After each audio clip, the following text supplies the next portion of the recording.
Hari ini cikgu akan terangkan latihan 6.3b muka surat 141 dalam buku teks yang telah cikgu berikan sebelum ini. Kita tengok soalan nombor 1. Ada dua kaedah kita nak selesaikan persamaan linear serentak melalui kaedah penggantian atau kaedah penghapusan. Jadi sebenarnya kaedah ini adalah bergantung pada soalan tersebut. Yang mana lebih senang diselesaikan, adakah menggunakan kaedah penggantian atau kaedah penghapusan. Kita tengok soalan yang pertama. Baik, daripada soalan pertama ni, kita lihat soalan ni dah straight to the point. Dia nyatakan Y sama dengan 3X tambah 1. So, di sini kita boleh gunakan kaedah penggantian. Jadi apa yang kita perlu buat? Pertama sekali, kita senaraikan dulu persamaan linear yang terlibat. So, jadi yang akan jadi persamaan pertama adalah nombor 1. Yang kedua ni akan jadi persamaan yang kedua.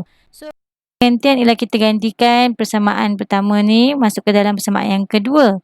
Kita gantikan Y ini dengan 3X tambah 1. So, apa perlu kita buat? X tambah 2. Y ni kita gantikan dengan 3X tambah 1. So, 2 darab 3X tambah 1. Sama dengan 16. Faham tak? Baik, seterusnya kita kembangkanlah. X tambah, yang ni dia darab. 2 darab 3, 6. 6X tambah, yang ni pun kena darab. 2 darab 1, 2. Sama dengan 16. So, yang X dengan X ni kita boleh tambah lah. So, dia akan jadi 7X tambah 2 sama dengan 16. So, jadi, kita nak selesaikan. Kita nak cari nilai X ni, kita kena hapuskan 2. So, kita kena tolak 2 sebelah kiri. So, sebelah kanan pun kita kena tolak 2. So, dia akan jadi 7X, 2 tolak 2, kosong, hapus. Ni hapus. Tolak 2, 14. Jadi, X sama dengan 14 bahagi 7. So, kita akan dapat sama dengan 2. Itu nilai X. So, untuk kita cari nilai Y, kita masukkan nilai X tu dalam persamaan yang pertama. Jadi, Y sama dengan 3 darab 2 tambah 1. So, 3 darab 2, 6. 6 tambah 1, tu 7. Jawapannya 7. So, itu adalah kaedah penggantian. Bagaimana pula kalau kita nak gunakan kaedah penghapusan terhadap soalan ni? So, cara yang sama juga kita senaraikan. Y sama dengan 3X tambah 1. So, kejap kita senaraikan dulu soalan dia.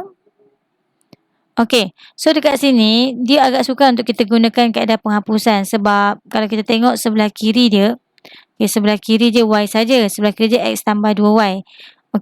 Jadi kat sini dia agak sukar. Tapi actually dia tak jadi. Kita susun je. Jadi kita kena jadikan Y ni kepada 2Y. Kalau kita nak jadikan dia 2Y, so kita kena darab keseluruhan ni dengan 2.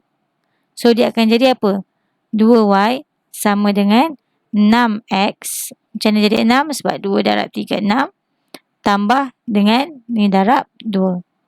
Kemudian yang persamaan satu lagi, X tambah 2Y sama dengan 16. So, kat sini kita tengok dia dah sama 2Y dia ni. So, kita nak hapuskan 2Y ni, kita tolak. Betul tak? Kita tolak. Jadi, bila kita tolak 2Y tolak 2Y, dia akan habislah. So, dekat sini sebenarnya kita boleh tak tambah kosong untuk kita samakan lah kan. So, bila kita tolak, dia boleh potong. Kosong tolak X akan jadi negatif X. Sama dengan, yang ni pula 6X. Still 6X lah. Kemudian 2 tolak 16 dia akan jadi negatif 14. 2 tolak 16 akan jadi negatif 14. So, kat sini kita kumpulkan X satu tempat. Jadi, kat sini kita pindahkanlah X ni kita nak hapuskan, kita tambah X lah. Sebab dia tolak kat depan. So, kita hapuskan, kita tambah. Yang ni pun kita kena tambah X. So, ni dah hapus. Jadi, kosong. Jadi, akan jadi 7X tolak 14 sama dengan kosong. Jadi, kosong lah sebab dia dah hapus. So, dia kosong lah. Jadi, kat sini kita nak cari X saja.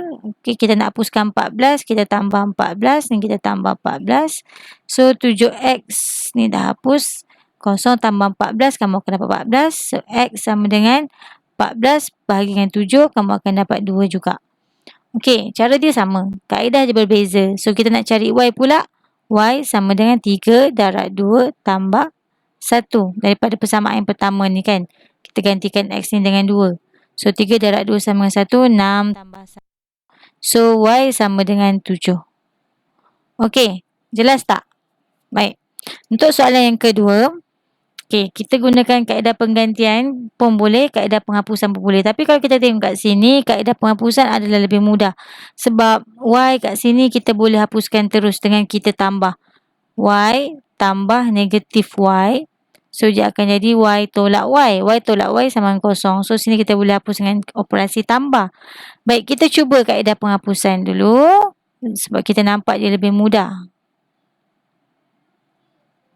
So, kat sini kalau kita tambah, okay, macam cikgu cakap tadi, Y tambah negatif Y. So, kat sini kita boleh mudahkan jadi Y tolak Y sama dengan sifar. Sebab tu kita tambah. So, ni dah boleh hapus. Jadi, bila tambah ni akan jadi 3X lah. 3X sama dengan 5 tambah dengan 22, kamu akan dapat 27. So, X sama dengan 27 bahagi 3. So, kamu akan dapat 9. Senang kan? Okay, so kita dah dapat X, kita boleh cari Y. So, X tu tadi 9. Kita masukkan dalam persamaan pertama lah. So, dah tahu X sama dengan 9. 9 tambah Y sama dengan 5. So, cari Y sama dengan 5 tolak 9 sama dengan negatif 4. So, senang kan? Okay. So, kalau kaedah penggantian, kamu gantikan. Kena leceh sikit kerja dia. Iaitu, kita kena cari dulu, pindahkan dulu, jadikan X tu tunggal. Okay, yang pertama ni, kita kena jadikan X tu tunggal. Maknanya X sama dengan 5 tolak Y. Macam mana tolak? Cikgu pindahkan ke sebelah ni, jadi tolak. So, bila dah dapat persamaan X sama dengan 5 tolak Y, masukkan dalam persamaan yang kedua. So, 2 darab 5 tolak Y sama dengan 22. So, ni kita darab masuk lah. Dia akan jadi 10 tolak 2Y tolak Y sama dengan 22. Jadi kat sini 10. Negatif 2 tolak 1 akan jadi negatif 3. So, negatif 3Y sama dengan 22. Jadi, kita pindahkan pula 10. Dia akan jadi negatif 3Y sama dengan 22 tolak 10 sama dengan 12. So, negatif 3Y. Y sama dengan 12 bahagikan negatif 3 sama dengan negatif 4. So, agak sukar sikit. Tapi, okeylah, jawapan sama juga.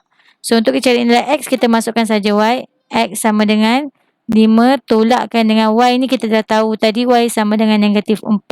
So, X sama dengan 5 tolak negatif 4. So, negatif dia akan ditambah. 5 tambah 4 sama dengan 9. So, jawapan tetap sama juga. Okay. So, untuk soalan C dan D, kita jumpa pada next video. Baik.